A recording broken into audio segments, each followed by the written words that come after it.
You're still up? Can't sleep either, I see. Yeah, insomnia's been hitting me hard lately. It's nice to have some company for once. Want me to warm you up with some tea, or just want to join me on the couch? Both? Okay, let me get you that tea. No, don't worry about taking my room. I'm perfectly happy to sleep on the couch until your apartment renovations are done.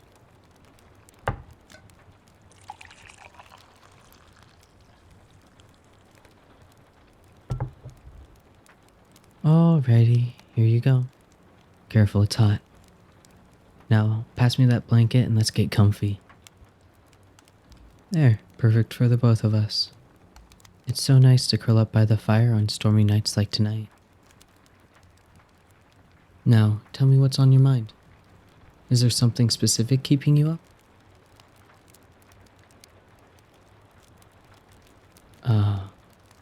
You do have a lot on your mind. Please let me know if there's anything I can do to help. A story? Yeah, I can tell you a story.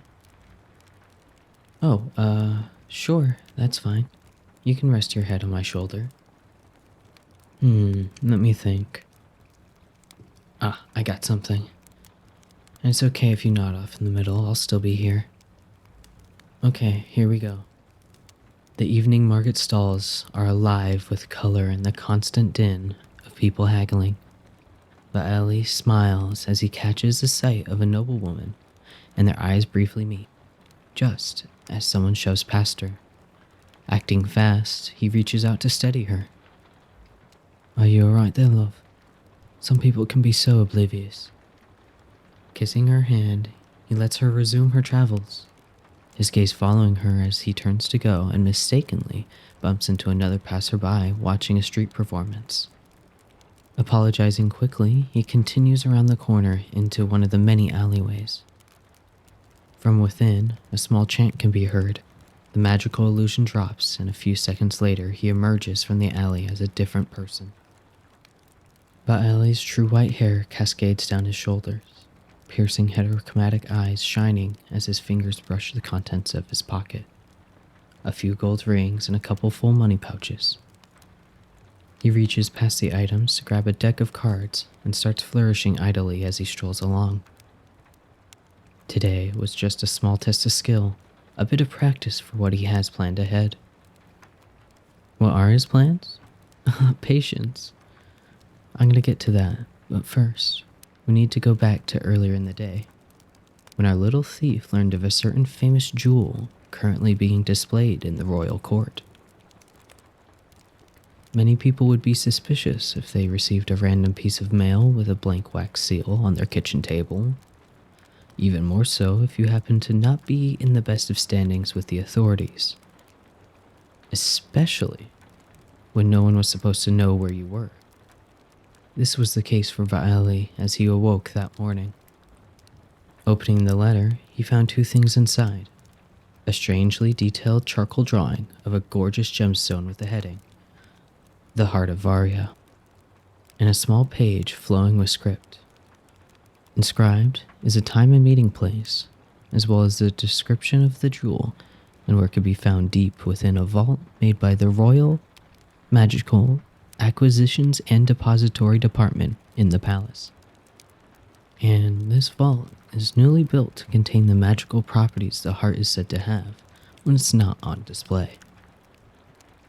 Ah yes, the whispers on the street say that if two soulmates touch it at the same time, the heart of Varya will glow with a warm purple light and unlock the power of kingdoms.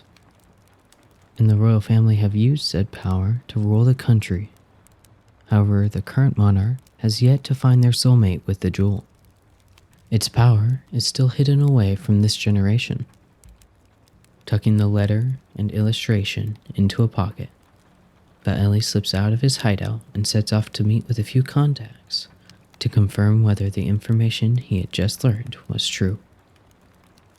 It looks like your eyelids are starting to get heavy, and you've got that half asleep look. That's good. I think the story's working. A little while later, after an informant gave confirmation that the meeting was legitimate, but Ellie sits idly shuffling a deck of cards at the corner table of an inn, in the rendezvous point that the letter spoke of. He glances up as a beautiful woman approaches and gestures for her to sit.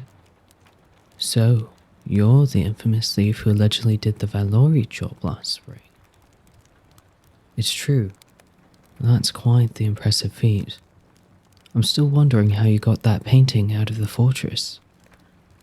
But that begs the question, why do you want my help?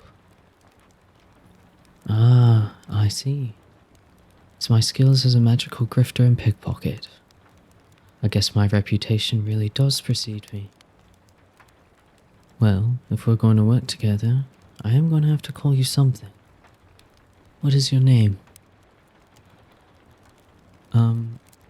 I'm at a loss. What should her name be? Ah, I like it. What a beautiful name. And you obviously know mine. But we probably shouldn't be using our names during the job. I think I should call you by a nickname. I'm glad that works for you. Now, what was that plan of yours? You need me to lift the captain of the guard's ring. Ah, it's the key to the vault. I would have never guessed. And I assume you have a plan for when I am to do this? At the ball in the palace tomorrow evening? Yes, that does seem like the most opportune time. Well, I do believe some practice is in order, while we have the time. See that noblewoman through the window? Would you mind giving her a little bump? Thank you, love. It's much appreciated. But Ellie winks. The playing card in his hand flashes with a magical light, and his appearance changes to that of a duke. Regal clothing and rings adorn his fingers, and the two of them slip out of the inn. The evening market stalls are alive with color and the constant din of people haggling.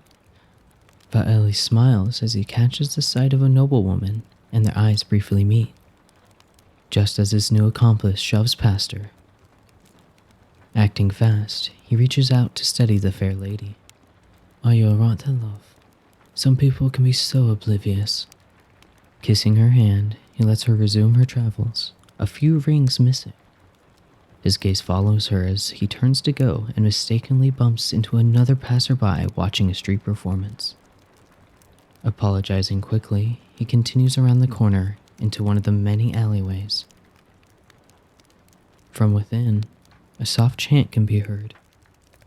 The magical illusion drops, and a few seconds later, he emerges from the alley as himself once again. But Ellie's true white hair cascades down his shoulders, piercing heterochromatic eyes shining as his fingers brush against the contents of his pocket. A few gold rings and a couple full money pouches. He reaches past the items to grab a deck of cards and starts flourishing idly as he strolls along, reuniting with his accomplice. I like the way you work. Oh, you're asleep. Good night, my little thief. You really are stealing my heart.